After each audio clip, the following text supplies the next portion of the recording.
Most people think building muscle comes down to finding the perfect workout, the perfect split, the perfect supplement, the perfect exercise. But what if I told you the reason you're not growing is because you're missing something? And it's because something is quietly taking your progress away.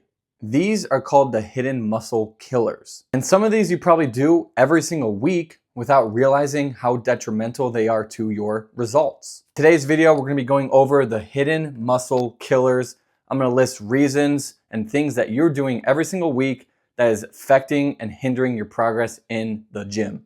And guys, like always, if you're really serious about trying to build muscle, build strength, get lean, and lose that stubborn belly fat, I offer completely personalized one-on-one coaching specifically tailored to you and your goals. Nutrition plans, workout programs, weekly check-ins, 24/7 access to communication, and much, much more. Everything is built around your goals, your schedule, your lifestyle, and your experience. You can find all the details about my one-on-one personalized coaching as well as workout programs on my website, zachluch.com. Now let's get into the video. One of the biggest things that is hindering your muscle growth is alcohol. Think about alcohol as just something that is completely ruining your recovery. And I'm not gonna lie, this one topic right here makes a lot of you guys uncomfortable.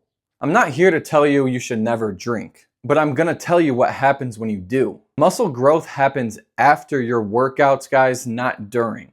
Anything that interferes with your recovery will interfere with your growth. Alcohol reduces muscle protein synthesis. So put into simple terms, guys, if you are, drinking after a day in the gym, you can pretty much expect a majority of that muscle protein synthesis or those gains to be wiped and washed away. Alcohol is ruining your recovery, it's ruining your progress, and it's pretty much ruining everything. And it also really badly disrupts sleep quality.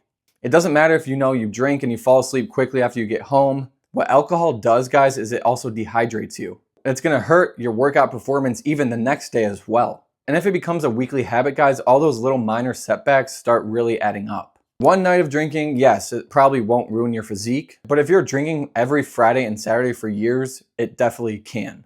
When we drink, we have less recovery, poor sleep, less muscle protein synthesis, and dehydration.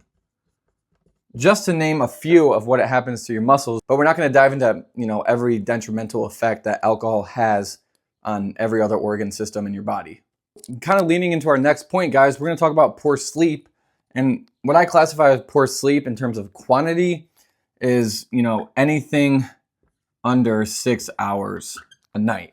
You want to try to aim for 7 to 9 hours of, sleep. But also remember that sleep quality is also very important. But if I could give every single one of you a performance enhancing drug, sleep. Because this is when our growth hormone peaks. This is when our body repairs damaged muscle tissue. This is when our nervous system recovers. And you cannot consistently outtrain poor sleep. Meaning that if you're getting poor sleep, under 6 hours every single night, your body's not gonna be able to keep up with the training intensity it needs to make strength and muscle adaptations. Your body simply can't do that if it doesn't have enough time every single night to recover properly. Recovery happens here, okay? Recovery happens with sleep. Sleep is how our body grows.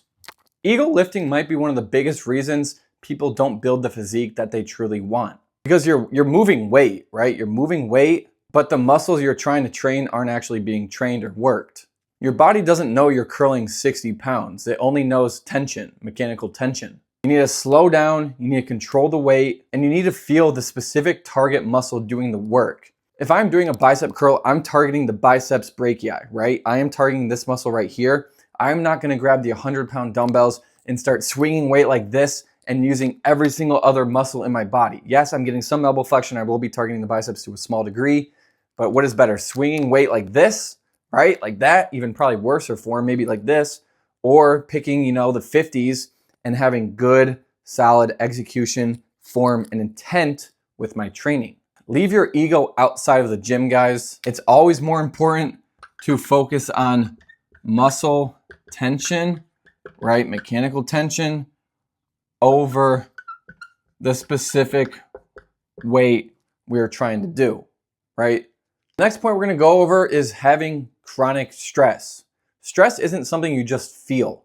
It's something our entire body experiences. Whether it's your job, money, school, relationships, your body has fewer resources to recover from training when we are chronically stressed. That's why you and I can do the exact same workouts, but if one of us is way more stressed than the other, specifically, long-term, chronic, and the person with less stress is able to recover much better, we're gonna have completely different results. If we have high stress, we're gonna have worse recovery. These both go in hand, guys. It's all about being able to regulate our stress, right? Because we all live life, we all get stressed in certain situations, in certain scenarios. We all have these different things in life that can make us stress, but it's about how you regulate it, taking the necessary steps to make you feel, less stressed, right? To lower your cortisol, your stress hormone, things like getting outside, spending time with family or loved ones, right? Doing hobbies you love, hitting the gym, eating clean, healthy foods, getting water, daily cardio, daily steps, just little things throughout the day that help you stay stress-free. Reading might be one too, is super important to lower your overall cortisol and to help you see more muscle growth. The fifth point we're going to talk about is just not eating enough. And I hear this all the time from friends, from clients. They always say, but I'm eating so much. Then they show me their diet. Then we spend, 1 week actually recording and monitoring every single thing they're eating and drinking. And we find out they're eating, sub 2,000 calories. Muscle costs energy. The more muscle you have, the more energy your body burns. Your body isn't gonna build this expensive tissue if it doesn't have enough energy to even survive. Protein matters, carbs matter, fats matter, calories matter. If you're consistently under eating, guys, you are going to be undergrowing. The best thing you can do is first find your maintenance calories, how many calories you need to eat every single day to stay, at the same body weight based on how many calories you're burning throughout the day, and then add calories from there.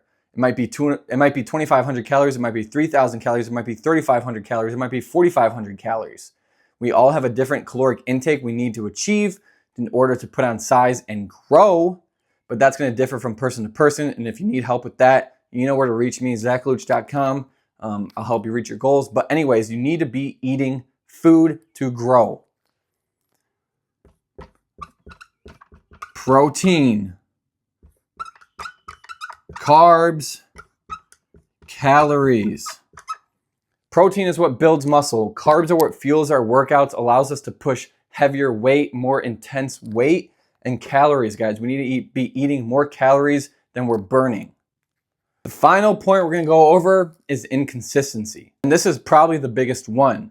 You don't need the perfect workout. You don't need the perfect split. You don't need a perfect diet plan. You don't need the perfect training regimen. What you need to do is stop quitting. You train hard for 2 weeks, then you quit for 2. You train hard for a month, then you quit for a whole other month. And then you just continuously repeat that process. That's not consistency. The guy who's training 4 to 6 days every single week for 5 years is going to beat the guy who's training 7 days a week for 1 month. Never forget this. Consistency